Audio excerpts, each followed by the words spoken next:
ಹರೇ ರಾಮ. ಕರುಣರಸದ ಕೋಡಿ ವರಿವ ಕಟಾಕ್ಷದ ಪರತತ್ವ ಬರುಪ ವಾಲಾಪದ ವರ ಪುಣ್ಯಮಯ ಶರೀರದ ನಿರಾಭಾರಿ ಗುರುವಿರಲಿ ಎನ್ನ ಮಾನಸದಿ, ಸದ್ಗುರುವಿರಲಿ ಎಮ್ಮ ಮಾನಸದಿ.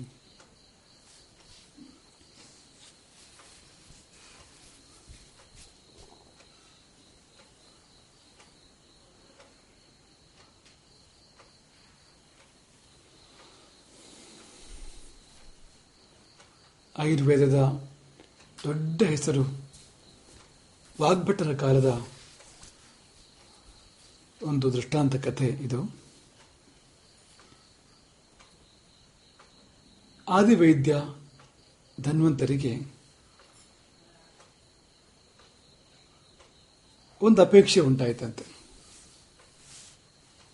ಕಲಿಯುಗದಲ್ಲಿ ವೈದ್ಯರುಗಳು ಹೇಗಿದ್ದಾರೆ, ರೋಗಿಗಳು ಹೇಗಿದ್ದಾರೆ, ಚಿಕಿತ್ಸೆಗಳು ಹೇಗಿದ್ದಾವೆ, ಮತ್ತು ನಿರೋಗಿಗಳಿದ್ದಾರಾ, ಹೇಗಿದ್ದಾರೆ ಅವರು ಎಂಬುದನ್ನು ಪ್ರತ್ಯಕ್ಷವಾಗಿ ತಿಳಿಯುವ ಕುತೂಹಲ ಧನ್ವಂತರಿಯಲ್ಲಿ ಉಂಟಾಯಿತು. ಧನ್ವಂತರಿಯು ಮಾರು ವೇಷವನ್ನು ಧರಿಸಿ, ಮನೋಹರವಾದ ಪಕ್ಷಿಯೊಂದರ ರೂಪವನ್ನು ಧರಿಸಿ ಲೋಕ ಸಂಚಾರವನ್ನು ಮಾಡ್ತಾನೆ. ಆತನ ಪರೀಕ್ಷಾ ಕ್ರಮ ತುಂಬಾ ಕುತೂಹಲಕರವಾಗಿರುವಂಥದ್ದು. ವೈದ್ಯರುಗಳ ಮನೆಯ ಬಳಿ, ವೈದ್ಯ ಶಾಲೆಗಳ ಬಳಿ ಚಿಕಿತ್ಸೆಗಳು ನಡೆಯುವಲ್ಲಿ ಇಂಥ ಕಡೆಗೆ ಪಕ್ಷಿಯ ರೂಪದಲ್ಲಿ ಧನ್ವಂತರಿಯು ಹೋಗಿ ಎಲ್ಲಿಯೋ ಆಕಾಶದಲ್ಲಿ ಇದ್ದುಕೊಂಡು ಕೂಗ್ತಾ ಇದ್ದನಂತೆ. ಕೂಜನ, ಪಕ್ಷಿಯ ಕೂಜನ, ಕೋರುಕ್ ಕೋರುಕ್ ಕೋರುಕ್. ನಿಮ್ಗೆ ಇದನ್ನು ಕೇಳಿದ್ರೆ ಯಾವುದೋ ಒಂದು ಪಕ್ಷಿಯ ಕೂಗಿನ ಹಾಗೆ ಕೇಳ್ತದೆ. ಅದು ಕೋರುಕ್ ಕೋರುಕ್ ಕೋರುಕ್. ನಿಮ್ಗೆ ಯಾವುದಾದ್ರು ಪಕ್ಷಿಯ ನೆನಪು ಕೂಡ ಆಗಿರ್ಬೋದು. ಇದು ನಿಜವಾಗಿ ಸಂಸ್ಕೃತ ಪದ. ಸಂಸ್ಕೃತ ಪದ ಅನ್ನೋದಕ್ಕಿಂತ ಸಂಸ್ಕೃತದ ಪದದ್ವಯ, ಎರಡು ಪದಗಳು ಸೇರಿ ಆ ಒಂದು ಪದಗುಚ್ಛ ಮೂಡಿ ಬಂದಿದೆ. ಕೋರುಕ್ ಅಂದ್ರೆ ಕಹ ಅರುಕ್ ಅಂತ ಅದನ್ನು ಬಿಡಿಸಬೇಕಾಗ್ತದೆ. ಸಂಧಿಯನ್ನು ಬಿಡಿಸಿದಾಗ ಕಹ ಅರುಕ್. ರುಕ್ ಅಂದ್ರೆ ರೋಗ, ಅರುಕ್ ಅಂದ್ರೆ ರೋಗವಿಲ್ಲದವನು, ಕಹ ಅಂದ್ರೆ ಯಾರು, ಕೋರುಕ್ ಅಂದ್ರೆ ರೋಗವಿಲ್ಲದವನು ಯಾರು, ರೋಗವಿಲ್ಲದವನು ಯಾರು, ರೋಗವಿಲ್ಲದವನು ಯಾರು. ಕೋರುಕ್ ಕೋರುಕ್ ಕೋರುಕ್. ಯಾರು ಆಯುರ್ವೇದದ ವೈದ್ಯರಲ್ಲವೋ ಅಂಥವರು ತಲೆ ಕೆಡಿಸ್ಕೊಳ್ಳಲೇ ಇಲ್ಲ. ಪಕ್ಷಿಗಳು ಆಕಾಶದಲ್ಲಿ ಸಂಚಾರ ಮಾಡ್ತಾ ಇರ್ತವೆ, ಬಗೆ ಬಗೆಯ ಶಬ್ದಗಳನ್ನು ಮಾಡ್ತಾ ಇರ್ತವೆ. ಕೋಳಿ ಒಂದು ರೀತಿಯಲ್ಲಿ ಕೂಗಿದ್ರೆ, ಕೊಕ್ಕರ ಇನ್ನೊಂದು ರೀತಿಯಲ್ಲಿ, ಗಿಳಿ ಮತ್ತೊಂದು ರೀತಿಯಲ್ಲಿ, ಇದು ಒಂದು ರೀತಿಯಲ್ಲಿ ಕೋರುಕ್. ಹಾಗಾಗಿ ಆ ಕಡೆ ಯಾರೂ ಗಮನ ಕೊಡಲಿಲ್ಲ. ಅದೇನು ತಪ್ಪಲ್ಲ ಬಿಡಿ, ಯಾಕೆಂದ್ರೆ ಅವರಿಗೆ ಏನು ಕಲ್ಪನೆ ಇಲ್ಲ. ಆದರೆ ಆಯುರ್ವೇದ ವೈದ್ಯರುಗಳು ಕೂಡ ಆ ಕಡೆ ಗಮನ ಕೊಡಲಿಲ್ವಂತೆ. ಕೋರುಕ್ಕಿಗೆ ಪ್ರತಿಸ್ಪಂದ ಏನೂ ಇಲ್ಲ. ಪಾಪ ಧನ್ವಂತರಿ ಎಲ್ಲಾ ಕಡೆ ಸಂಚರಿಸಿದ್ದು, ವೈದ್ಯರ ಅಂಗಳಗಳಿಗೆ, ವೈದ್ಯಶಾಲೆಗಳಿಗೆ ತಾಕಿದ್ದು. ಸಾಕ್ಷಾತ್ ವೈದ್ಯಶಾಸ್ತ್ರದ ಅಧಿದೇವತೆಯೇ ಲೋಕವೆಲ್ಲ ಸಂಚರಿಸಿದ್ರು. ಯಾರು ನೀರೋಗಿ ಎಂಬುದಾಗಿ ಬಾರಿ ಬಾರಿಗೂ ಪ್ರಶ್ನಿಸಿದ್ರು. ಭೂಮಂಡಲದಲ್ಲಿ ಅವನಿಗೆ ಉತ್ತರ ಅಂತ ಸಿಗಲಿಲ್ಲ. ಕೊನೆಯಲ್ಲಿ ಸಿಂಧು ದೇಶಕ್ಕೆ ಹೋಗ್ತಾನೆ ಧನ್ವಂತರಿ ಪಕ್ಷಿ ರೂಪಧಾರಿಯಾಗಿ. ಸಿಂಧು ದೇಶದಲ್ಲಿ ವಾಗ್ಭಟರು ಇದ್ದರು. ಬೃಹತ್ರಯಿ ಎಂಬುದಾಗಿ ಆಯುರ್ವೇದದಲ್ಲಿ 3 ಮಹಾಗ್ರಂಥಗಳನ್ನು ಹೇಳ್ತಾರೆ. ಒಂದು ಚರಕ, ಇನ್ನೊಂದು ಸುಶ್ರುತ, ಮತ್ತೊಂದು ವಾಗ್ಭಟ. ವಾಗ್ಭಟರ ಅಷ್ಟಾಂಗ ಹೃದಯ ಏನಿದೆ ಅದು ಬೃಹತ್ರಯಿ, ದೊಡ್ಡ 3 ಅಂತ. ಬೃಹತ್ರಯಿ ಅಂದ್ರೆ 3. ಈಗ ಕರ್ನಾಟಕ ಸಂಗೀತದಲ್ಲಿ 3 ವಾಗ್ಗೇಯಕಾರನ, ಆದಿಶಾಸ್ತ್ರಕಾರನ ಹೇಳ್ತಾರಲ್ಲ, ಆ ರೀತಿಯಲ್ಲಿ ತ್ರಿಮೂರ್ತಿಗಳು ಕರ್ನಾಟಕ ಸಂಗೀತದಲ್ಲಿ. ಹಾಗೆ ಇಲ್ಲೂ ಕೂಡ ತ್ರಿಮೂರ್ತಿಗಳು ಅಂತ, ಚರಕ, ಸುಶ್ರುತ ಮತ್ತು ವಾಗ್ಭಟ ಅಂತ. ಆ ವಾಗ್ಭಟರು ಸಿಂಧು ದೇಶದಲ್ಲಿದ್ದರು. ವಾಗ್ಭಟರು ಎಲ್ಲಿದ್ದಾರೋ ಅಲ್ಲಿಗೆ ಹೋಗ್ತಾನೆ ಧನ್ವಂತರಿ. ವಾಗ್ಭಟರ ಅಂಗಳದಲ್ಲಿ ಧನ್ವಂತರಿ ಪಕ್ಷಿಯ ಕೂಜನ, ಅದೇ ಕೋರುಕ್ ಕೋರುಕ್ ಕೋರುಕ್ 3 ಬಾರಿ. ವಾಗ್ಭಟರಿಗೆ ಕೇಳಿಸ್ತು, ಅವರಿಗೆ ಬೇರೆ ಅರ್ಥವೇ ಬಂತು. ಯಾವೊಬ್ಬ ಹೃದಯವೂ ಸ್ಪಂದಿಸದಿದ್ದರೂ ಧನ್ವಂತರಿಯ ಆ ಪಕ್ಷಿಯ ಕೋರುಕು ಕೂಜನಕ್ಕೆ ಯಾವ ಕಿವಿ ಯಾವ ಬಾಯಿ ಸ್ಪಂದಿಸದಿದ್ದರೂ ವಾಗ್ಭಟರ ಹೃದಯ ಸ್ಪಂದಿಸ್ತು. ವಾಗ್ಭಟರಿಗೆ ಅರ್ಥ ಆಯ್ತು. ಹೇಳ್ತಾರಲ್ಲ, ಅಹಿರೇವ ವಿಜಾನಾತಿ ಅಥವಾ ವಿದ್ವಾನೇವ ವಿಜಾನಾತಿ. ಒಬ್ಬ ತಿಳಿದವನಿಗೆ ಇನ್ನೊಬ್ಬ ತಿಳಿದವನ ಪರಿಶ್ರಮವೂ ಗೊತ್ತು, ಅವನ ಹೆಜ್ಜೆಗಳು ಕೂಡ ಅರ್ಥ ಆಗ್ತದೆ. ಸರ್ಪಕ್ಕೆ ಸರ್ಪದ ಹೆಜ್ಜೆ ಗೊತ್ತಾಗ್ತದೆ, ಸರ್ಪವಲ್ಲದುದಕ್ಕೆ ಗೊತ್ತಾಗೋದಿಲ್ಲ. ಹಾಗೆ ಧನ್ವಂತರಿಯ ಕೂಜನವು ವಾಗ್ಭಟನಿಗೆ ಅರ್ಥವಾಯಿತು. ಕೋರುಕ್ ಅಂದ್ರೆ ಯಾರು ನೀರೋಗಿ ಎಂಬುದಾಗಿ ಪ್ರಶ್ನೆಗಿದು. ಕೇಳ್ತಾ ಪ್ರಶ್ನೆ ಕೇಳೋರು ಯಾರು ಅಂತ ಹೊರಗಡೆ ಬಂದು ನೋಡಿದರೆ ಅದು ಪಕ್ಷಿ, ಅದು ಆಕಾಶದಲ್ಲಿದೆ. ಅದು ಮತ್ತೆ ಮತ್ತೆ ಅದೇ ಶಬ್ದ ಮಾಡ್ತಾ ಇದೆ, ಕೋರುಕ್ ಕೋರುಕ್. ಪಕ್ಷಿಯಾದರೂ ಕೂಡ ವಾಗ್ಭಟ ಉತ್ತರ ಕೊಡ್ತಾನೆ. ನೋಡಿ, ಸಾಮಾನ್ಯವಾಗಿ ಮನುಷ್ಯರು ಈ ರೀತಿ ಇರೋದಿಲ್ಲ. ಮನುಷ್ಯನಲ್ವಲ್ಲ ಬಿಡು ಅಂತ ಉಪೇಕ್ಷೆ ಮಾಡ್ತಾರೆ.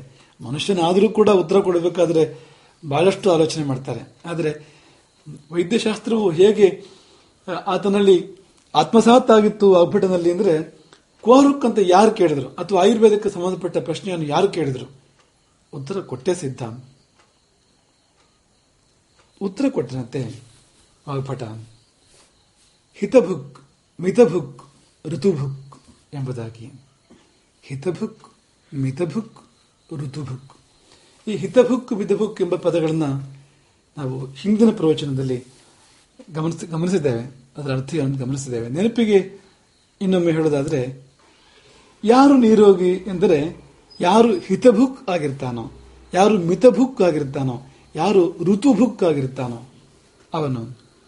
ಹಿತಭುಕ್ ಹಿತವಾದುದನ್ನು ಸೇವಿಸುವವನು, ಮಿತಭುಕ್ ಮಿತವಾಗಿ ಸೇವಿಸುವವನು, ಋತುಭುಕ್ ಋತುವಿಗೆ ಸರಿಯಾಗಿ ಸೇವಿಸುವವನು. ಹಿತಭುಕ್ ಎಂದರೆ ನಾವು ಕಳೆದ ಬಾರಿ ಹೇಳಿದ ಹಾಗೆ ನಮಗೆ ಅಂತಲೇ ಪ್ರಕೃತಿ ಏನಿಟ್ಟಿದೆಯೋ ಅಥವಾ ನಮಗೆ ಅಂತಲೇ ಪ್ರಕೃತಿಯಲ್ಲಿ ಪರಮಾತ್ಮ ಏನಿಟ್ಟಿದಾನೋ ಅದನ್ನು ಸೇವಿಸುವವನು. ಯಾವುದು ನಮಗೆ ಸರಿ ಹೊಂದುವುದೋ ಅದನ್ನು ಸೇವಿಸಬೇಕು. ಇಂಗ್ಲೆಂಡ್ನಲ್ಲಿ ಮ್ಯಾಡ್ಕೋ ಡಿಸೀಸ್ ಬಂತು, ನಾವೆಲ್ಲ ಕೇಳಿದ್ದೇವೆ. ಅದು ಯಾಕೆ ಬಂತು ಅಂದ್ರೆ, ಹಸುವಿಗೆ ಮಾಂಸವನ್ನು ತಿನ್ನಿಸಲಾಯಿತು. ಮುಂದುವರೆದದ್ದು ಜಾಸ್ತಿಯಾಗಿ, ಮನುಷ್ಯ ಮುಂದುವರೆದದ್ದು ಜಾಸ್ತಿಯಾಗಿ ರಕ್ತ ಮಾಂಸಗಳನ್ನು ಹಸುವು ಸೇವಿಸುವಂತೆ ಮಾಡಿದಾಗ ಅದರ ಪರಿಣಾಮವಾಗಿ ಅವುಗಳಿಗೆ ಹುಚ್ಚಿಡಿತ್ತು.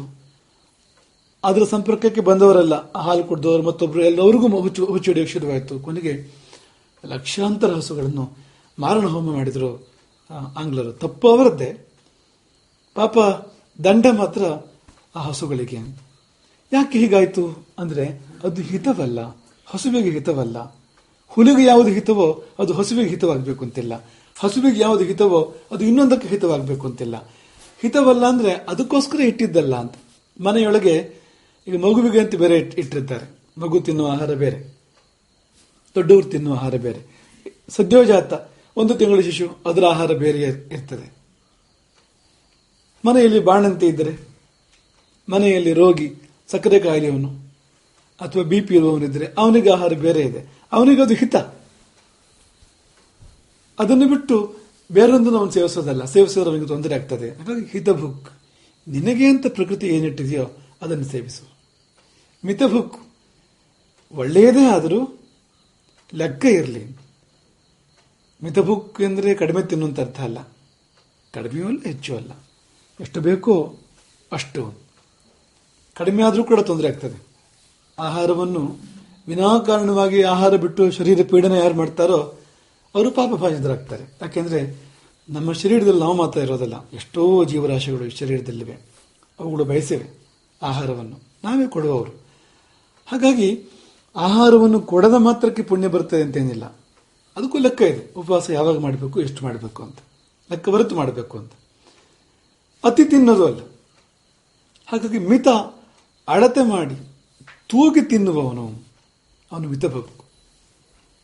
3ನೇದು ಋತುಭುಕ್.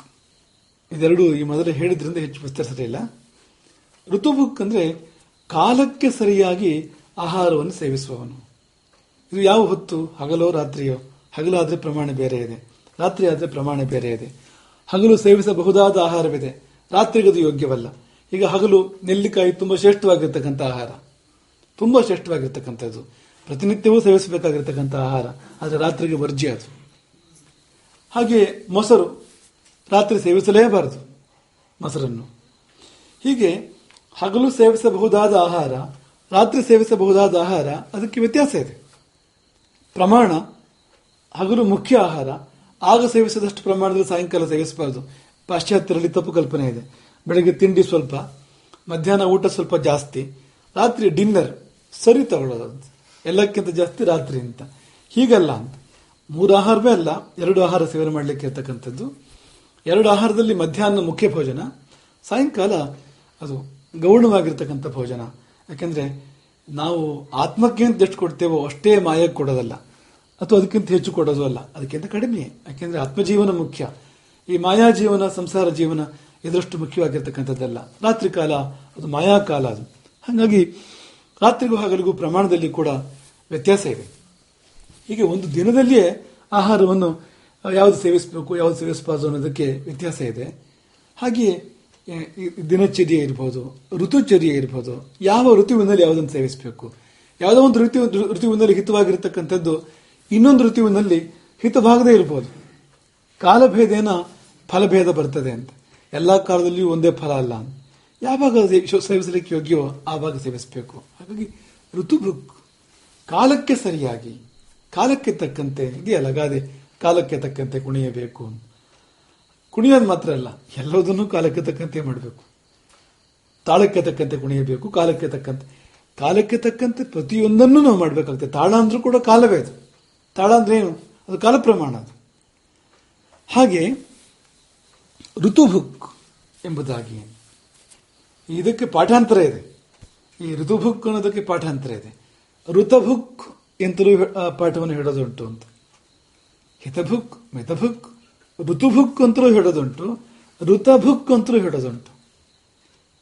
ಋತ ಅಂದ್ರೆ ಅದು ಅನೃತವಲ್ಲ, ಅನೃತ ಭುಕ್ ಆಗಬೇಡ. ಅನೃತ ಅಂದ್ರೆ ಮಿಥ್ಯೆ, ಮೋಸ, ಮಾಯೆ, ಒಳಗೊಂದು ಹೊರಗೊಂದು, ಸತ್ಯಕ್ಕೆ ವ್ಯತಿರಿಕ್ತವಾಗಿರ್ತಕ್ಕಂಥದ್ದು. ಅಂತಹ ದಾರಿಯಲ್ಲಿ ನಾವು ಆಹಾರ ಸಂಪಾದನೆ ಮಾಡಿದರೆ ಅದು ಆಹಾರವೂ ಕೂಡ ಅನೃತವಾಗ್ತದೆ. ಸುಳ್ಳು ಹೇಳಿ ಸಂಪಾದನೆ ಮಾಡಿದ ಹಣದಿಂದ ನಾವು ಸಾಮಗ್ರಿಗಳನ್ನು ಖರೀದಿಸಿ ಆ ಅನ್ನ ಊಟ ಮಾಡಿದರೆ ನಾವು ಸುಳ್ಳನ್ನೇ ಊಟ ಮಾಡಿದಂತೆ ಆಯ್ತು ಅಂತ. ಸುಳ್ಳನ್ನ ಊಟ ಮಾಡಿದಂತೆ ಆಯ್ತು ಅಂದ್ರೆ ಸುಳ್ಳನ್ನು ಅಂತಲೂ ಅರ್ಥ. ಅದಕ್ಕೆ ಸುಳ್ಳು ಅನ್ನ, ಆ ಅನ್ನವೂ ಕೂಡ ಸುಳ್ಳೇ ಅದು. ಅದು ನಮಗೆ ನಮ್ಮಲ್ಲಿ ಪ್ರವೇಶ ಮಾಡಿ ಅದು ಸತ್ಯವಾಗಿ ಪರಿಣಮಿಸೋದಿಲ್ಲ, ಅದು ಸುಳ್ಳಾಗಿಯೇ ಪರಿಣಮಿಸ್ತದೆ. ಹಾಗಾಗಿ ಯಾವ ದಾರಿಯಲ್ಲಿ ಬಂತು ಆಹಾರ, ಸಂಪಾದನೆ ಮಾಡಿದ ಮಾರ್ಗ ಯಾವುದು? ಕದ್ದು ತಂದೆಯ, ಕೊಂದು ತಂದೆಯ, ಯಾರನ್ನಾದರೂ ಹಿಂಸಿಸಿ ತಂದೆಯ? ಕಗ್ಗದ ಕವಿ ಅದನ್ನು ತುಂಬಾ ಚೆನ್ನಾಗಿ ಹೇಳಿದಾರಲ್ಲ, ಅನ್ನ ಉಣುವ ಮೊದಲು ಆ ಪ್ರಶ್ನೆ ಕೇಳ್ಕೊ ನಿನಗೆ ನೀನು ಅಂತ. ಅನ್ನ ಉಣುವಂದು ಕೇಳಿ ಅದನ್ನು ಬೇಯಿಸಿದ ನೀರು. ತುಂಬಾ ಸುಂದರವಾಗಿ ಕಗ್ಗದ ಕವಿ ಅದನ್ನು ಹೇಳಿದ್ದಾರೆ. ಅದು ನಿನ್ನ ಬೆವರಲ್ಲಿ ನಿನ್ನ ಅನ್ನವನ್ನು ಬೇಯಿಸ್ಕೊಂಡ್ಯೋ ಅಥವಾ ಇನ್ಯಾರ ರಕ್ತದಲ್ಲಿ ಬೇಯಿಸ್ಕೊಂಡ್ಯೋ? ಇನ್ಯಾರದ್ದು ಕಷ್ಟದ ಮೇಲೆ ನಿನ್ನ ಕೂಳಿದ್ರೆ ಆ ಕೂಳಿ ನಿನಗೆ ಕಷ್ಟವನ್ನು ಕೊಡ್ತಿದ್ದ ಕೊನೆಯಲ್ಲಿ. ನಿನ್ನ ಬೆಮರು ಪರರ ಕಣ್ಣೀರು ಅಂತ ಕೇಳ್ತಾರೆ. ಇನ್ನೊಬ್ರು ಕಣ್ಣೀರಲ್ಲಿ ಅನ್ನ ಬೇಯಿಸ್ಕೊಂಡು ತಿನ್ಬೇಡ ಅಂತ. ಇದೆಲ್ಲ ಮುಖ್ಯ ಅಂತ.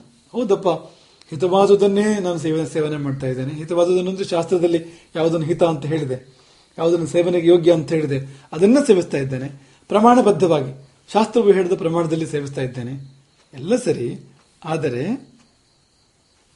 ಅನ್ನವು ಬಂದ ದಾರಿ, ಆಹಾರವು ಬಂದ ದಾರಿ ಅದು ನ್ಯಾಯವಲ್ಲದಿದ್ರೆ, ನ್ಯಾಯಾರ್ಜಿತವಾದ ಸಂಪತ್ತಿನಿಂದ ನಾವು ಆಹಾರವನ್ನು ಸಂಗ್ರಹ ಮಾಡದೇ ಇದ್ರೆ ಅನ್ನವನ್ನು ತಿನ್ನುವನು ಪಾಪವನ್ನು ತಿಂತಾ ಇರ್ತಾನೆ, ಅನ್ನವನ್ನು ತಿನ್ನೋದಲ್ಲ. ಹಾಗಾಗಿ ಋತಭೋಜಿಯಾಗು, ಅಮೃತ ಭೋಜಿಯಾಗು, ಅನೃತ ಭೋಜಿ ಆಗಬೇಡ. ಒಂದು ಅಕ್ಷರ ಅಮೃತ ಭೋಜಿ, ಅಮೃತ ಭೋಜಿ. ಅಮೃತ ಭೋಜಿ ಅಂದ್ರೆ ನ್ಯಾಯಾರ್ಜಿತವಾದ ಮಾರ್ಗದಲ್ಲಿ ಧನವನ್ನು ಸಂಪಾದಿಸಿ ಅದರ ಮೂಲಕವಾಗಿ ಸಾಮಗ್ರಿಗಳನ್ನು ಖರೀದಿಸಿ ಸಿದ್ಧವಾದ ಅನ್ನವನ್ನು ಭಗವದರ್ಪಣ ಮಾಡಿ ಹಾಗೆ ಬಂದಿದ್ದು ಅಮೃತ. ಹಾಗೆ ಮಾಡಿದ್ರೆ ಬೇರೆ ರೀತಿಯಲ್ಲಿ ಮಾಡಿದರೆ ಅದೊಂದು ಪ್ರಸಿದ್ಧವಾದ ಕಥೆ ಇದೆಯಲ್ಲ. ಶ್ರೀಮಂತರೊಬ್ಬರು ಮನೆಯಲ್ಲಿ ಸನ್ಯಾಸಿಗಳಿಗೆ ಭಿಕ್ಷೆಯನ್ನು ಕೊಟ್ಟರು. ಭಿಕ್ಷೆಯನ್ನು ಸೇವನೆ ಮಾಡಿದ ಮೇಲೆ ಸನ್ಯಾಸಿಗಳು ತಟ್ಟೆಯನ್ನೇ, ಬೆಳ್ಳಿ ತಟ್ಟೆಯಲ್ಲಿ ಭಿಕ್ಷೆ ಕೊಟ್ಟಿದ್ದಾಗಿತ್ತು, ಅದನ್ನೇ ಕದ್ಕೊಂಡು ಹೋಗ್ಬಿಟ್ರು. ಶ್ರೀಮಂತನಿಗೆ ಬಹಳ ಆಶ್ಚರ್ಯ ಆಯಿತು. ಅಂತಹ ಒಳ್ಳೆಯ ಗುರುಗಳು ಅಂತ ಹೆಸರಾದವರು ನಮ್ಮ ಮರಳಿ ಇಂಥ ಕೆಲಸ ಮಾಡಿದ್ರ ಅಂತ. ಆ ಅನ್ನವು ಪೂರ್ತಿ ಜೀರ್ಣವಾಗಿ ಹಸಿವಾದ ಮೇಲೆ ಆ ಸನ್ಯಾಸಿಗೆ ಜ್ಞಾನೋದಯ ಆಯ್ತಂತೆ. ಆದರೆ ನನ್ನ ಬಳಿ ಈ ತಟ್ಟೆ ಯಾಕಿದೆ, ನಾನು ಈ ತಟ್ಟೆಯನ್ನು ಯಾಕೆ ತಂದೆ? ಅವರಿಗೆ ಎಲ್ಲ ಕಣ್ಣು ಮುಂದೆ ಬಂತು, ನಾನೇ ಎತ್ಕೊಂಡ್ ಬಂದಿದ್ದು ಇದನ್ನ ಅಂತ. ನಾನೇ ಯಾಕೆ ಎತ್ಕೊಂಡ್ಬಂದೆ? ಅವರು ನೇರವಾಗಿ ಮರಳಿ ಆ ಶ್ರೀಮಂತನ ಮನೆಗೆ ಬರ್ತಾರೆ. ಆ ತಟ್ಟೆನ ಅವನಿಗೆ ಕೊಡ್ತಾರೆ. ಕೊಟ್ಟು ಅವನನ್ನು ಪ್ರಶ್ನಿಸ್ತಾರೆ, ನಿಜ ಹೇಳು, ನೀನು ಸಂಪಾದನೆದಾರಿ ಯಾವುದು? ನಿಜ ಏನು ಅಂದ್ರೆ ಅವನು ಕದ್ದೇ ಸಂಪಾದನೆ ಮಾಡಿದ್ದು. ಅವನ ಶ್ರೀಮಂತಕ್ಕೆ ಅದು ಕಳ್ಳತನದಿಂದ ಬಂದಿರತಕ್ಕಂಥದ್ದು. ಹಾಗಾಗಿ ಆ ಅನ್ನವನ್ನು ತಿಂದವನಿಗೂ ಕೂಡ ಕಳ್ಳತನದ ಬುದ್ಧಿಯೇ ಬರ್ತದೆ. ಹಾಗಾಗಿ ಎಲ್ಲರ ಅನ್ನವನ್ನು ಊಟ ಮಾಡುವಂತೆ ಇಲ್ಲ. ಯಾಚೇತ ಶ್ರೋತ್ರಿಯಸ್ಯ ಅನ್ನಂ, ಶ್ರೋತ್ರಿಯನಾದವನ ಅನ್ನವನ್ನು ಯಾಚಿಸಿ ಬೇಡಿ ನಾವು ಸ್ವೀಕರಿಸಬೇಕಂತೆ. ಆದರೆ ಇಂಥವರ ಅನ್ನವನ್ನು, ಅದು ಮೃಷ್ಟಾನ್ನವಾಗಿರಲಿ, ಅದು ಎಂಥ ಬಂಗಾರದ ತಟ್ಟೆಯಲ್ಲಿ ಕೊಡಲಿ, ಎಂಥ ಒಂದು ಬೆಳ್ಳಿ ಪೀಠದಲ್ಲಿ ಕೂರಿಸಿಕೊಡಲಿ, ಅಂಥವರ ಅನ್ನವನ್ನು ಸ್ವೀಕರಿಸಬೇಡ. ಯಾಕೆಂದ್ರೆ ಅವರೆಲ್ಲ ಪಾಪಿಗಳು, ನಿನಗೂ ಪಾಪವನ್ನೇ ಕೊಡ್ತಾರೆ ಅನ್ನದ ಜೊತೆಯಲ್ಲಿ. ಅದರಲ್ಲೂ ಕೂಡ ನಾವು ಆಯ್ಕೆ ಮಾಡಬೇಕು, ಯಾರ ಅನ್ನವನ್ನು ಊಟ ಮಾಡಬೇಕು ಮತ್ತು ಯಾರ ಅನ್ನವನ್ನು ಊಟ ಮಾಡಬಾರದು ಅನ್ನೋದನ್ನು ನಾವು ಆಯ್ಕೆ ಮಾಡ್ಕೋಬೇಕು. ಕೃಷ್ಣ ವಿದುರನ ಮನೆಯ ಅನ್ನವನ್ನು ಊಟ ಮಾಡ್ತಾನೆ, ಆದರೆ ದುರ್ಯೋಧನನ ಅನ್ನವನ್ನು ಊಟ ಮಾಡಲಿಲ್ಲ. ದುರ್ಯೋಧನನಿಗೆ ಬಹಳ, ಅವನಿಗೆ ಕೃಷ್ಣನ ಮೇಲೆ ಪ್ರೀತಿ ಇದೆ ಅಂತಲ್ಲ, ಈಗೋ ಇದೆಯಲ್ಲ, ಅಹಂಕಾರ, ನನ್ನ ಮನೆಯಲ್ಲಿ ಊಟ ಮಾಡಬೇಕು ಅಂತ. ಅವನು ಕೃಷ್ಣನನ್ನು ಕೇಳಿದಾಗ ಕೃಷ್ಣ ಹೇಳಿದ್ದಾರೆ, ಸಂಪ್ರೀತಿ ಭೋಜ್ಯಾನ್ಯನ್ನಾನಿ ಆಪದ್ ಭೋಜ್ಯಾನಿ ವಾ ಪುನಃ. ಸಂಪ್ರೀತಿಯಿಂದ ಕೊಟ್ಟ ಅನ್ನವನ್ನು ಸ್ವೀಕಾರ ಮಾಡಬೇಕು. ಅದಲ್ಲ ಅಂದ್ರೆ ಆಪತ್ತಲ್ಲಿದ್ರೆ ಪ್ರಾಣ ಉಳಿಸ್ಕೊಳ್ಳೋದಕ್ಕೆ ಬೇರೆ ದಾರಿ ಇಲ್ಲದೆ ಇದ್ದಾಗ ಯಾವ ಅನ್ನವನ್ನು ಊಟ ಮಾಡ್ಬೋದು. ಒಂದು ಎಂಜಲಾಗ್ಬೋದು, ಮತ್ತೊಂದು ಯಾವ್ದನ್ನು ಬೇಕಾದ್ರೂ ಊಟ ಮಾಡ್ಬೋದು. ಯಾಕೆಂದ್ರೆ ಪ್ರಾಣ ಹೊಡೆದ್ರೆ ಮತ್ತೆಲ್ಲವನ್ನೂ ಸಂಪಾದನೆ ಮಾಡ್ಬೋದು. ಹಾಗಾಗಿ ಎರಡೇ ಕಾರಣ, ಒಂದು ಪ್ರೀತಿ ಕಾರಣ, ಇನ್ನೊಂದು ಆಪತ್ತು ಕಾರಣ. ನನಗೂ ನಿನಗೂ ಪ್ರೀತಿ ಇಲ್ಲ, ಅದು ನಿನಗೂ ಗೊತ್ತು, ನನಗೂ ಗೊತ್ತು. ನಚ ಸಂಪ್ರಿಯಸೇ ತಾತ ನಚ ಈ ಆಪದ್ಗತ ಭಯಂ. ನನಗೆ ಯಾವತ್ತು ಒಂದು ಆಪತ್ತು ಬಂದಿಲ್ವಲ್ಲ. ನಿನ್ನ ಮನೆ ಅನ್ನ ತಿನ್ಲಿಕ್ಕೆ ನನಗೇನು ಗ್ರಾಚಾರ ಬಂದಿದೆ ಅಂತ, ನನಗೇನು ಆಪತ್ತು ಬಂದಿದೆ ಅಂತ. ಯಾಕೆ ಕೃಷ್ಣ ದುರ್ಯೋಧನನ ಅನ್ನವನ್ನು ತಿರಸ್ಕರಿಸಿದ ಅಂದ್ರೆ, ಪಾಪಿ, ಭಾವಶುದ್ಧಿ ಇಲ್ಲ ಅಂಥವನು ಕೊಟ್ಟ ಅನ್ನವನ್ನು ಸ್ವೀಕರಿಸೋದಕ್ಕೆ ಪರಮಾತ್ಮನೇ ಹಿಂದೆ ಮುಂದೆ ನೋಡ್ತಾನಂತೆ. ಪರಮಾತ್ಮನೇ ಯಾರ್ಯಾರು ಕೊಟ್ಟಿದ್ದನ್ನೆಲ್ಲ ಹೇಗೆ ಕೊಟ್ಟಿದ್ದನ್ನೆಲ್ಲ ಸ್ವೀಕಾರ ಮಾಡೋದಿಲ್ವಂತೆ, ಅವನೇ ಜಾಗೃತ ಮಾಡ್ತಾನಂತೆ. ಇನ್ನು ನಾವು ನಮ್ಮ ಪಾಡಿಯನು.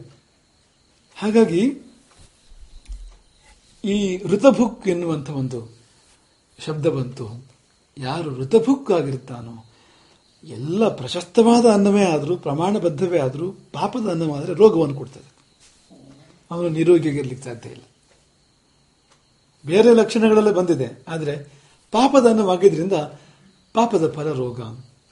ಅವನು ನಿರೋಗಿ ಆಗಬೇಕು ಅಂತಿಲ್ಲ, ರೋಗ ಬರ್ಬೋದು ಅವನಿಗೆ. ಇನ್ನೊಂದದು ಮತ್ತೂ ಒಂದು ಅಶಾಕಭುಕ್ ಅಂತ, ಋತುಭುಕ್, ಋತಭುಕ್. ಇನ್ನೊಂದು ಪಾಠಾಂತರ ಇರತಕ್ಕಂಥದ್ದು ಅಶಾಕಭುಕ್. ಅಶಾಕಭುಕ್ ಅಂದ್ರೆ ಏನು? ಶಬ್ದವೇ ವಿಚಿತ್ರವಾಗಿದೆಯಲ್ಲ ಅಂತಂದ್ರೆ, ಶಾಖ ಸೊಪ್ಪು ಅದು. ಅಶಾಕ ಅಂದ್ರೆ ಇಲ್ಲಿ ಆ ಅರ್ಥ ಬಳಸಿದ್ದಾರೆ ಅದನ್ನ. ಅಶಾಕ ಅಂದ್ರೆ ಹೆಚ್ಚು ಸೊಪ್ಪು ತಿಂದೇ ಇರೋನು ಅಂತ. ಸ್ವಲ್ಪ ಈಗಿನ ಕಾಲದವ್ರಿಗೆ ಇದನ್ನು ಕೇಳಿದ್ರೆ ಒಂಥರ ಏನೋ ಅನಿಸ್ತದೆ. ಆದರೆ ಸೊಪ್ಪೇ ತಿನ್ಬೇಕು ಅಂತ ಹೇಳ್ತಾರಲ್ಲ, ನೀವು ಸೊಪ್ಪು ತಿನ್ಬೇಡಿ ಅಂದ್ರೆ ಹೇಗೆ ಅಂತ. ಆದರೆ ಈ ಮಾತು ಬಂದಿದೆ, ಅಶಾಕ ಭುಕ್ ಎಂಬ ಶಬ್ದ ಬಂದಿದೆ. ಇದು ಹಾಗಂದ್ರೆ ಏನು ಅಂದ್ರೆ, ಅದಕ್ಕೆ ಹಠಯೋಗ ಪ್ರದೀಪಿಕೆಯ ವ್ಯಾಖ್ಯಾನದಲ್ಲಿ ವಿವರಣೆ ಇದೆ. ಅದರಲ್ಲಿ ಇರೋದನ್ನು ಹೇಳ್ತೇವೆ ನಾವು. ಸರ್ವಂ ಶಾಕಂ ಅಚಾಕ್ಷುಷ್ಯಂ. ಶಾಕವೆಲ್ಲವೂ, ಸೊಪ್ಪೆಲ್ಲವೂ ಅಚಾಕ್ಷುಷ್ಯ, ಕಣ್ಣಿಗೆ ತೊಂದರೆ ಉಂಟು ಮಾಡುವಂಥದ್ದು. ಸೊಪ್ಪುಗಳೆಲ್ಲ ಕಣ್ಣಿಗೆ ತೊಂದರೆ ಮಾಡ್ತವೆ. ಹೌದಾ ಅಂದ್ರೆ, ಇಲ್ಲ, ನಿಲ್ಲಿ. ಚಾಕ್ಷುಷ್ಯಂ ಶಾಖ ಪಂಚಕಂ. 5 ಬಗೆಯ ಸೊಪ್ಪುಗಳು ಕಣ್ಣಿಗೆ ಹಿತವನ್ನುಂಟು ಮಾಡ್ತವೆ. ಅದು ಬಿಟ್ಟು ಮತ್ತುಳಿದ ಸೊಪ್ಪುಗಳು ಕಣ್ಣಿಗೆ ತೊಂದರೆಯನ್ನೇ ಉಂಟು ಮಾಡ್ತವೆ. ಸರ್ವಂ ಶಾಕಂ ಅಚಾಕ್ಷುಷ್ಯಂ ಚಾಕ್ಷುಷ್ಯಂ ಶಾಕ ಪಂಚಕಂ.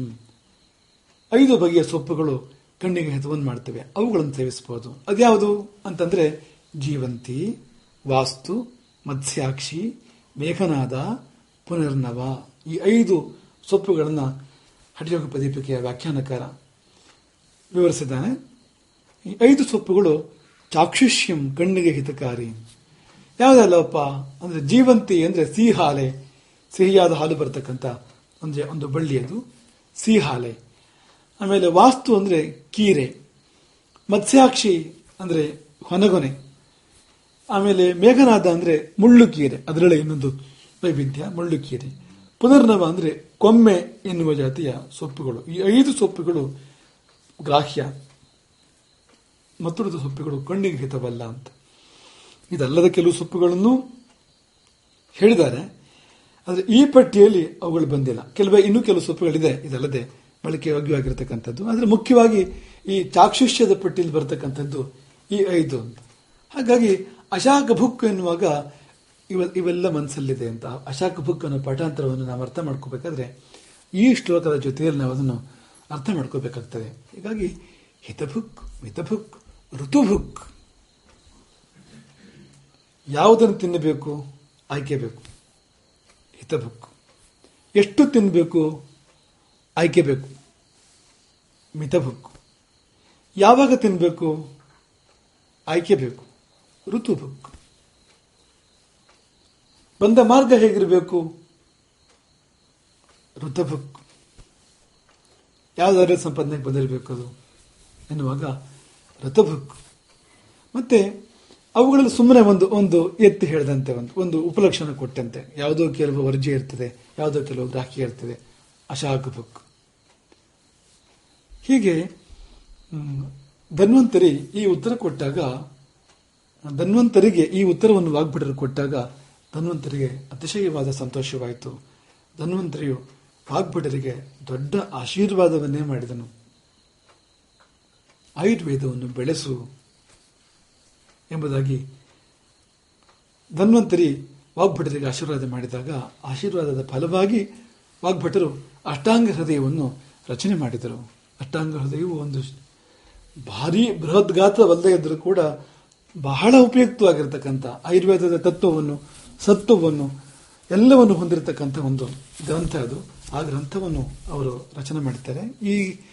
ಈ ಒಂದು ಕಥೆ ಏನಿದೆ, ಈ ಕಥೆಯನ್ನು ವಾಗ್ಭಟ ಅಷ್ಟಾಂಗ ಹೃದಯದ ಗ್ರಂಥದ ಸಂಪಾದಕರು ಅವರು ಇದನ್ನು ಬರ್ಕೊಂಡಿದ್ದಾರೆ. ಅಷ್ಟಾಂಗ ಹೃದಯ ಗ್ರಂಥದಲ್ಲಿ ಅವರು ಪರಿಚಯ ನೀಡಬೇಕಾದ್ರೆ ಈ ಒಂದು ಸಂಗತಿಯನ್ನು ಉಲ್ಲೇಖ ಮಾಡ್ತಾರೆ. ಅವ್ರೇನು ಹೇಳ್ತಾರೆ ಅಂದ್ರೆ, ಅತ್ಯಂತ ವೃದ್ಧರಾದ, ಹಿರಿಯರಾದ, ಪ್ರಾಜ್ಞರಾದ ವೈದ್ಯರೊಬ್ಬರಿಂದ ತಾನು ಈ ವಿಷಯವನ್ನು ಕೇಳಿದೆ ಎಂಬುದಾಗಿ ಹೇಳಿ ಈ ಕಥೆಯನ್ನು ಅವರು ಉಲ್ಲೇಖ ಮಾಡ್ತಾರೆ. ಕಥೆಯ ತತ್ವ ತುಂಬ ಚೆನ್ನಾಗಿದೆ, ಬಹಳ ಗ್ರಾಹ್ಯವಾಗಿದೆ. ಇನ್ನೊಂದೆರಡು ಮಾತುಗಳನ್ನು ಹೇಳಿ ನಾವು ಮುಂದಕ್ಕೆ ಹೋಗೋಣ. ಹಿತಭುಕ್ ಎನ್ನುವುದನ್ನು ಇನ್ನೂ ಹೇಗೆ ಚಿಂತಿಸಬಹುದು, ಸಮರ್ಥಿಸಬಹುದು, ಇಂದಿನ ಕಾಲಕ್ಕೆ ನಾವು ಅನ್ವಯಿಸಿ ಇಂದಿನ ಕಾಲದ ಕೆಲವು ಉದಾಹರಣೆಗಳ ಜೊತೆಗೆ ಹೇಗೆ ನಾವು ಅದನ್ನು ಅರ್ಥ ಮಾಡ್ಕೋಬಹುದು ಅಂದರೆ, VIP ಉದಾಹರಣೆ. ಇವತ್ತು ಹೇಳಿ ಕೇಳಿ ಇವತ್ತು ಏನಂದ್ರೆ ಸಮಾಜವಾದದ ಕಾಲ, ಕಮ್ಯುನಿಸಮ್ನ ಕಾಲ, ಎಲ್ಲರೂ ಒಂದೇ, ಎಲ್ಲರೂ ಏಕರೂಪ ಸಮಾನ ಅಂತನ್ನುವ ಕಾಲವೇ ಆದರೂ VIP ಶಬ್ದ ಬಹಳ ಹೆಚ್ಚು ಚಾಲ್ತಿಯಲ್ಲಿ ಇವತ್ತೇ ಇದೆ. ಆ ಕಾಲದಲ್ಲಿ ಇಷ್ಟೆಲ್ಲ ಚಾಲ್ತಿಯಲ್ಲಿ ಇರಲಿಲ್ಲ. ಅದು ಅಥವಾ ಅಂಥ ಶಬ್ದ ಇವತ್ತು ಬಹಳ ವಿಶೇಷ ಪ್ರಯೋಗ ಆಗ್ತಕ್ಕಂಥ ಶಬ್ದ. VIP ಅಂದ್ರೆ ಏನು ಅಂತ ಯಾರಿಗೂ ಗೊತ್ತಿಲ್ಲ, ಹೇಳಿ, ಎಲ್ಲರಿಗೂ ಗೊತ್ತು. Important person, very important person, very very important person. ಇವತ್ತಿನ ಸಂದರ್ಭ ಹಾಕಿದೆ ಅಂದ್ರೆ ಒಂದು 10 ವಿ ಹಾಕ್ಬಿಡ್ಬೋದು, ಹಿಂದ್ಗಡೆಗೆ VIP ಅಂತ ಹಾಕ್ಬಿಡ್ಬೋದು. ಅಷ್ಟೆಲ್ಲ ರೀತಿಯಲ್ಲಿ ತಾರತಮ್ಯಗಳು ಕೆಲಸ ಮಾಡ್ತಾ ಇರ್ತಕ್ಕಂಥ ಒಂದು ಕಾಲ ಇದೇ ಸೃಷ್ಟಿಯಲ್ಲಿ. ನೀನು ಇಲ್ಲಿ ಎಷ್ಟು ಇಲ್ಲ ಅಂದ್ರೂ ಕೂಡ ಎಲ್ಲರೂ ಒಂದೇ ಉದ್ದ ಇಲ್ಲ, ಎಲ್ಲರೂ ಒಂದೇ ಅಗಲ ಇಲ್ಲ, ಎಲ್ಲರೂ ಒಂದೇ ಗಟ್ಟಿ ಇಲ್ಲ, ಎಲ್ಲರೊಳಗೆ ಒಂದೇ ರೀತಿ ಬುದ್ಧಿ ಇಲ್ಲ. ಅದು ಒಂದೇ ಅಲ್ಲ, ಅದು ವೈವಿಧ್ಯವೇ ಸೃಷ್ಟಿ ಅದು. ಹಾಗಾಗಿ ಯಾರೋ ಕೆಲವರು ಬಹಳ ಮುಖ್ಯ ಎನ್ನುವಂಥ ವ್ಯಕ್ತಿಗಳಿರ್ತಾರೆ. ಅವರಿಗೆ ಮುಖ್ಯವೋ ಅಲ್ವೋ ಅನ್ನೋ ವಿಷಯ ಬೇರೆ, ಸಮಾಜಕ್ಕೆ ಅವರು ಮುಖ್ಯ, ಸಮಾಜಕ್ಕೆ ಅವರ ಅಗತ್ಯ ಇರ್ತದೆ ಅಂತ ಮುಖ್ಯ ವ್ಯಕ್ತಿಗಳು. ರಾಜ, ಅಥವಾ ಇವತ್ತಿನ ಪರಿಭಾಷೆಯಲ್ಲಿ ಪ್ರಧಾನಮಂತ್ರಿ ಇರ್ಬೋದು, ರಾಷ್ಟ್ರಪತಿ ಇರ್ಬೋದು, ಮುಖ್ಯಮಂತ್ರಿ ಇರ್ಬೋದು. ಯಾರು ಈ ರೀತಿಯವರು ಸಮಾಜದ ಪರಿಭಾಷೆಯಲ್ಲಿ ಮುಖ್ಯರಾಗಿರ್ತಕ್ಕಂಥವ್ರು. ಈಗ ಅವರ ಮನೆಯೊಳಗೆ ಅವರು ಇರುವಲ್ಲಿಗೆ ಎಲ್ಲರನ್ನೂ ಬಿಡುವ ಪದ್ಧತಿ ಇದೆಯಾ? ಒಳಗಡೆಗೆ ಗೇಟೇ ಇಲ್ಲ, ಬಾಗಿಲೇ ಇಲ್ಲ, ಯಾರು ಬೇಕಾದ್ರೂ ಒಳಗಡೆ ಹೋಗ್ಬೋದು, ಕೇಳೋರಿಲ್ಲ ಹೇಳೋರಿಲ್ಲ ಅನ್ನೋ ಹಾಗಿದೆಯಾ? ಇಲ್ಲ ತಾನೆ. ಎಲ್ಲರೂ ಹೋಗ್ಬೋದು ಅಂದ್ರೆ ಉಗ್ರಗಾಮಿಗಳು ಹೋಗ್ಬಿಡ್ಬೋದು ಒಳಗಡೆಗೆ, ಅವರು ಆ VIP ನಾಶ ಮಾಡ್ಬೋದು. ಹಿತವಲ್ಲದವರು ಒಳಗಡೆ ಹೋಗ್ಬೋದು, ಹಿತವಾದವರು ಮಾತ್ರ ಹೋಗಬೇಕು. ಹಾಗಾಗಿ ಬಾಗಿಲಿದೆ, ಗೇಟ್ಗಳಿದ್ದಾವೆ, ಸೆಕ್ಯೂರಿಟಿ ಇದೆ, ಸ್ಕ್ರೀನಿಂಗ್ ಇದೆ. ಅದೊಂದು ನಮಗೆ ನೆನಪಾಗ್ತದೆ ಯಾವಾಗಲೂ, ಈ ಮೆಟಲ್ ಡಿಟೆಕ್ಟರ್ ಇರ್ತದೆ ಒಂದಲ್ಲಿ. ಈ ಮೆಟಲ್ ಡಿಟೆಕ್ಟರ್ ದಾಟಿಯೇ ಹೋಗಬೇಕು ಅಂತ, ಅದು ದಾಟದೆ ಹೋಗೋ ಹಾಗಿಲ್ಲ. ಅದು ಏನಾದ್ರು ಲೋಹ ಇದೆ ನಮ್ಮಲ್ಲಿ, ಒಂದು ಕತ್ತಿನೋ ಕೋವಿಯೋ ಇದ್ರೆ ಅದು ಪತ್ತೆ ಮಾಡ್ತದೆ, ಕುಯ್ ಕುಯ್ ಶಬ್ದ ಮಾಡ್ತದೆ. ಅದೇನು ತೋರಿಸಿ ಅಂತ ಕೇಳ್ತಾರೆ ಅವರು.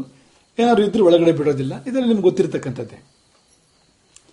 ಈ ಮೆಟಲ್ ಡಿಟೆಕ್ಟರ್ ಹೇಗೆ ಮುಖ್ಯವೋ, ಒಂದು VIPಯನ್ನು ಭೇಟಿ ಮಾಡುವಾಗ ಅದನ್ನು ದಾಟಿ ಹೋಗಬೇಕು, ಹಾಗೆ ಒಂದು ಮೆಂಟಲ್ ಡಿಟೆಕ್ಟರ್ ಕೂಡ ಬೇಕು ಅಂತ. ನಮ್ಮ ಬುದ್ಧಿಯ ಮೂಲಕ ಸ್ಕ್ರೀನ್ ಮಾಡ್ಬೇಕು ನಾವು ಅದನ್ನ ಅಂತ. ಒಳಗೆ ಯಾವುದನ್ನು ಬಿಡಬೇಕು, ಬಿಡಬಾರ್ದು. ಯಾವ ಅನ್ನ,